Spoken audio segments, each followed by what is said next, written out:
আসসালামু আলাইকুম সকলকে জাগো বাংলার বিকেল ৫টার জেলা বার্তায় আমন্ত্রণ জানাচ্ছি আমি নীলু সরকার। শুরুতেই গ্র্যান্ড ট্যুরস অ্যান্ড ট্রাভেলস সংবাদ শিরোনাম।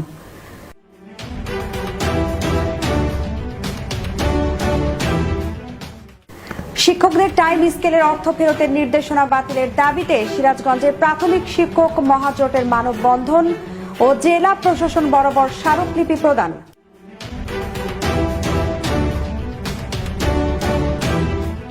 বগুড়ার হাট বাজারগুলোতে বেড়েছে সব ধরনের চালের দাম, রোজগার না বাড়ায় চালের বাড়তি দামে হিমশিম খাচ্ছেন ক্রেতারা।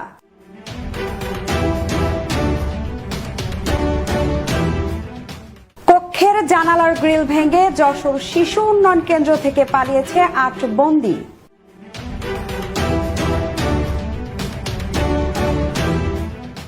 নোয়াখালীর হাতিয়া উপজেলায় যাতায়াতের মাধ্যম সি ট্রাক বেশিরভাগ সময় থাকে বন্ধ, ইঞ্জিন চালিত নৌকায় ঝুঁকি নিয়ে চলাচল করছে যাত্রীরা।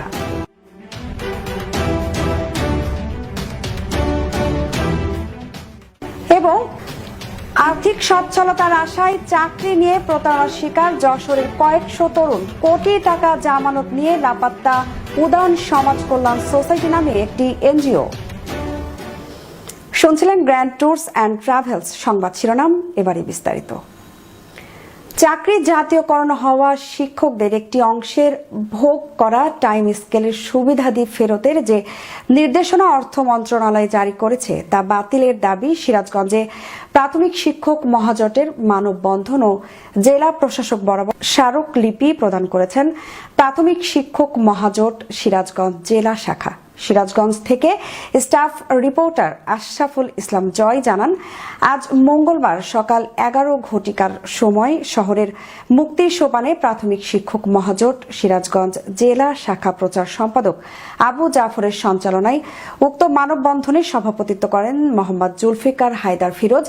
এ সময় প্রাথমিক শিক্ষক মহাজোট সিরাজগঞ্জ জেলা শাখার সাধারণ সম্পাদক মোহাম্মদ ওমর আলী তালুকদার বলেন, প্রধানমন্ত্রী শেখ হাসিনা ২০১৩ সালের ৯ জানুয়ারি জাতীয় প্যারেড স্কোয়ারে বিশাল প্রাথমিক শিক্ষক সমাবেশে দেশের ২৬,১৯৩টি বেসরকারি প্রাথমিক বিদ্যালয় ও কর্মরত ১,০৪,৭৭২ জন শিক্ষকের চাকুরি জাতীয়করণের ঘোষণা দেন। উক্ত ঘোষণা বাস্তবায়নে রাষ্ট্রপতির আদেশক্রমে পরিপত্র ও গেজেট প্রকাশ করা হয়। সেই পরিপত্র ও গেজেটের ভিত্তিতে জাতীয়করণকৃত শিক্ষকগণ সরকারের সকল আর্থিক সুবিধাদি গ্রহণ করে আসছেন। কিন্তু ২০১৭ সালের ৮ অক্টোবর এক পত্রের মাধ্যমে জেলা প্রাথমিক শিক্ষা অফিসারের প্রাথমিক শিক্ষা অধিদপ্তরে ডেকে বিধি ৯ উপবিধি ১-এর ভুল ব্যাখ্যা দিয়ে কার্যকর চাকরির পরিবর্তে ২০১৩ সালের ১ জানুয়ারি জাতীয়করণের দিন ধরে জ্যেষ্ঠতার তালিকা তৈরির মৌখিক নির্দেশনা দেওয়া হয়।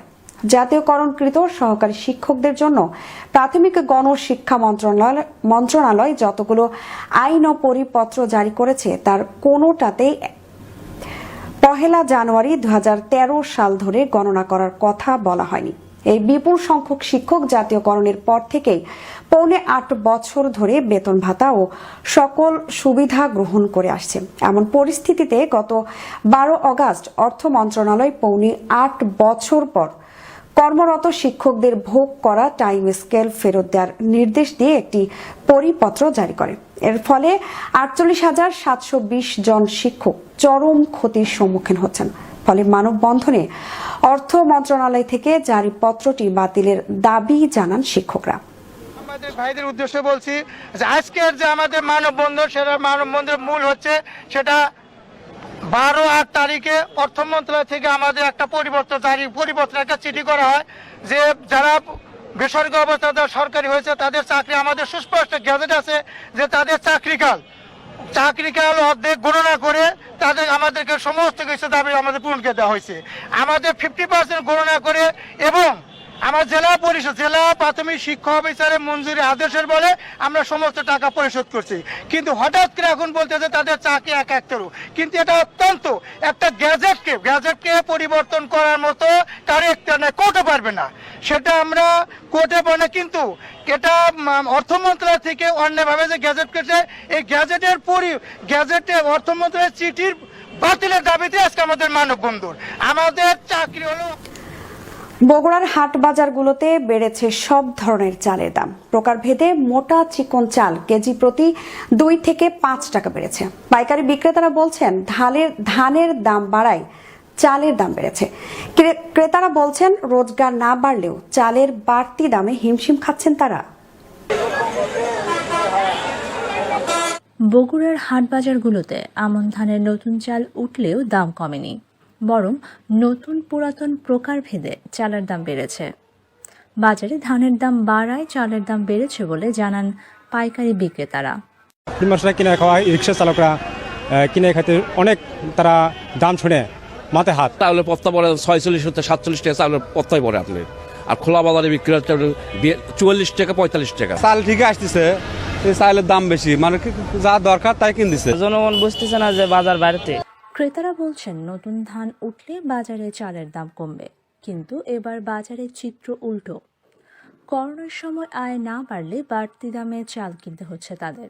করোনার কারণে তো ইনকাম আরো কমছে বাড়ার চাইতে, কিন্তু চালের দাম তো অনেক বেশি। ওরা তো এখন দেশে হারা হয়ে গেছে, প্রতিদিনই চালের দাম বাড়তেছে।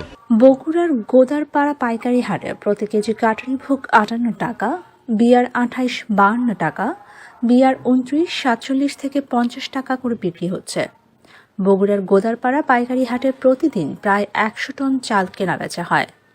কৃষকরা চাল আনেন জেলার কাহালু, শেরপুর ও ধূপচাচিয়া উপজেলা থেকে।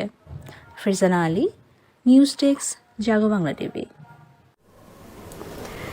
যশোরে শিশু উন্নয়ন কেন্দ্র থেকে পালিয়েছে 8 বন্দী। রোববার দিবাগত রাতে তারা পালিয়ে গেছে বলে জানান কেন্দ্রের তত্ত্বাবধায়ক জাকির হোসেন। তিনি জানান আবাসিক ভবনের জানালা ভেঙে 8 কিশোর পালিয়ে গেছে। সিসি ক্যামেরার ভিডিওতে দেখা গেছে রোববার রাত 2:15টার দিকে এক কক্ষের জানালার গ্রিল ভেঙে ওই 8 কিশোর পালিয়ে যায়।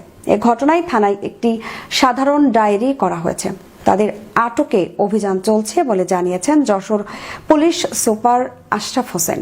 তিনি বলেন অতিরিক্ত উশৃঙ্খলতার কারণে এই 8 জনকে একটি কক্ষে স্পেশাল কোয়ারেন্টিনে রাখা হয়েছিল, কিন্তু কক্ষের জানালার গ্রিলগুলো ছিল খুবই দুর্বল। ওই গ্রিল ভেঙে বিদ্যুতের কাজের জন্য ব্যবহৃত মই বেয়ে উঁচু দেয়াল টপকে তারা পালিয়ে যায়। যশোর শিশু উন্নয়ন কেন্দ্রে গত অগাস্ট মাসে 3 কিশোর হত্যার ঘটনার পর থেকেই পালানোর সংখ্যা বেড়েছে জানিয়ে পুলিশ সুপার আরও বলেন গত 3 থেকে 4 দিন আগে কেন্দ্রের সোয়ারেজ ড্রেন দিয়ে 3 কিশোর পালিয়ে যায়। এছাড়া ছাদ থেকে লাফ দিয়ে এবং গাছ থেকে বেয়েও পালানোর ঘটনা ঘটেছে। তবে ওই পলাতক সবাইকে আটক করা হয়েছে। সম্প্রতি কয়েক দফায় আরও কয়েকজন কিশোর যশোর শিশু উন্নয়ন কেন্দ্র থেকে পালিয়ে যায়। রোববার রাতের ঘটনা জানার পর সোমবার সকালে সাংবাদিকরা সেখানে গেলে তাদের ঢুকতে দেওয়া হয়নি। প্রাকৃতিক সৌন্দর্যের পাশাপাশি কৃষি ও মৎস্য ভাণ্ডার খ্যাত নোয়াখালীর হাতিয়া উপজেলায় বসবাস প্রায় 7 লাখ মানুষের।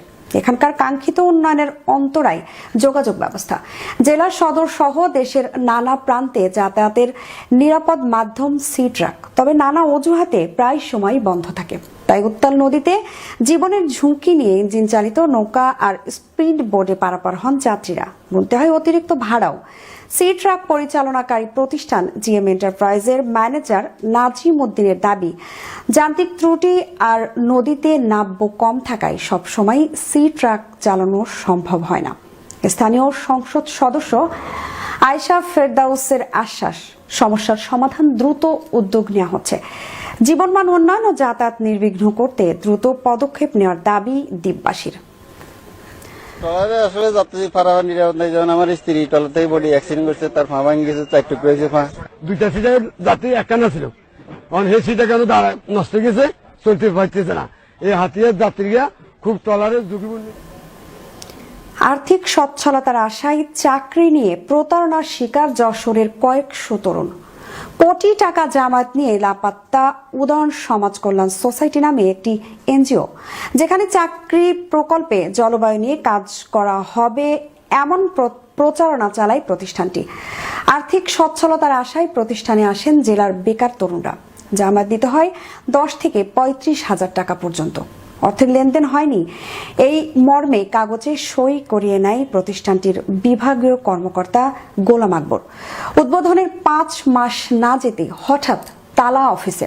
এ নিয়ে অভিযুক্ত গোলাম আকবর ও সংশ্লিষ্টদের দফায় দফায় ফোন করলেও যোগাযোগ করা সম্ভব হয়নি।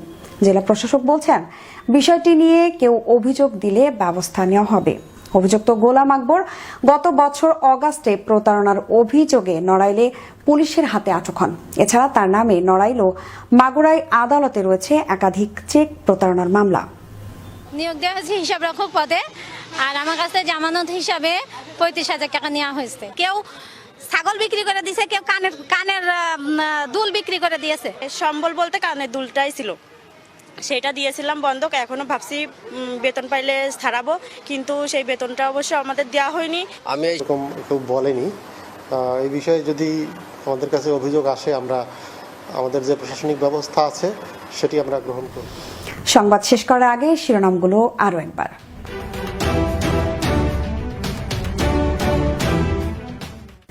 শিক্ষকদের টাইম স্কেলের অর্থ ফেরতের নির্দেশনা বাতিলের দাবিতে সিরাজগঞ্জের প্রাথমিক শিক্ষক মহাজোটের মানববন্ধন ও জেলা প্রশাসন বরাবর স্মারকলিপি প্রদান।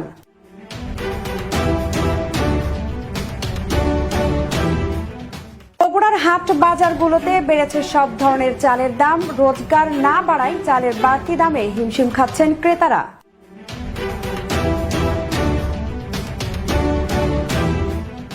কক্ষের জানালার গ্রিল ভেঙে যশোর শিশু উন্নয়ন কেন্দ্র থেকে পালিয়েছে 8 বন্দী।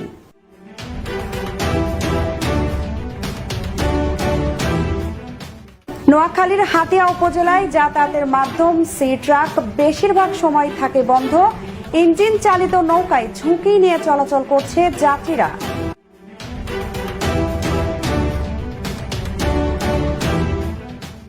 এবং আর্থিক সচ্ছলতার আশায় চাকরি নিয়ে প্রতারণার শিকার যশোরের কয়েকশো তরুণ। কোটি টাকা জামানত নিয়ে লাপাত্তা উদয়ন সমাজ কল্যাণ সোসাইটি নামে একটি এনজিও।